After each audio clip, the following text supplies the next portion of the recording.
बाबर आजम का रिटर्न हुआ T20 में। उन्होंने मोमेंटम पकड़ा। बिग बैश में भी पहले दो मैचों में रन नहीं किए, बट फिर रन किए। उनको जितनी इज्जत मिल रही है, डॉक्टर साहब, पहले तो मैं ये वाला सवाल भी साथ रख दूं कि ठीक है, हमारे यहाँ माजी में भी प्लेयर्स वर्ल्ड क्लास थे, कुछ नहीं भी थे, बट कोई ह्यूमिलेशन नहीं होती थी, सोशल मीडिया पे बैशिंग नहीं होती थी, एजेंडा नहीं होते थे। बट उसने फिर भी बाउंस बैक करके दिखा दिया, थोड़ा टाइम लगा, लेकिन एक तो ये बताइएगा, आपने बड़ी क्रिकेट कवर की है, क्या बाबर आजम इससे आगे और जाएंगे, या वो जो उनका टफ पीरियड है वो ऑन एंड ऑफ थोड़ा सा भी चल रहा है, रन होते हैं या फिर रुक जाते हैं, फिर होते देखिए, हैं। दूसरा सर, वर्ल्ड कप बात में बड़ी श्रीलंका की सिंपल है। T20 वर्ल्ड कप मेंशन करते हैं, क्या रोल होगा, कितने इंपॉर्टेंट। अब मैं किसी को डीमीन नहीं करना चाहता, लेकिन बाबर आजम शायद पाकिस्तान की हिस्ट्री का one of the finest batsman ever है। और ये ठीक है कि लोग वो है कहेंगे कि यार इसने अभी तक किया क्या, इसका लीन पैच है। जावेद मियांदाद भी थे, हनीफ मोहम्मद भी थे, सईद अनवर भी थे, जहीर अब्बास भी थे, आसिफ इकबाल भी थे। Okay fine, they were great great cricket. Inzamam was one of the finest batsman ever. लेकिन ये जितना लेट खेलता है, जितना क्लासिकल खेलता है, जितना इसका बैलेंस है, ये एक्स्ट्रा ऑर्डिनरी है। हुआ ये है कि आपने जिस तरह इसको हैंडल किया, ये मेंटली इतना स्ट्रांग नहीं था जितना इंजमाम वगैरह थे। तो जो इसके इंटरनल प्रॉब्लम थे वो एक्सटर्नलाइज हो गए।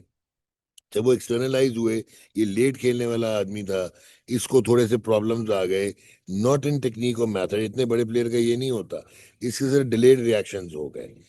अब वो वापस आ रहा है। अच्छा, जो वो T20 का वो हाईएस्ट रन गेटर एग्रीगेट है यार इन द वर्ल्ड, ठीक है, बट जिस तरह वो वापस आ रहा है T20, वो जिस तरह खेलता था, आप उसको उस तरह अगर खेलने दें तो बाखुदा वो राशिद लतीफ सही कहते हैं, ये एक टांग में भी बाकी प्लेयर, बाकी जो इस वक्त कंटेम्प्रेरी प्लेयर्स हैं उनसे बेहतर है। सो आई पर्सनली फील कि बाबर आपको सेम्बलेंस ऑफ बैलेंस देगा।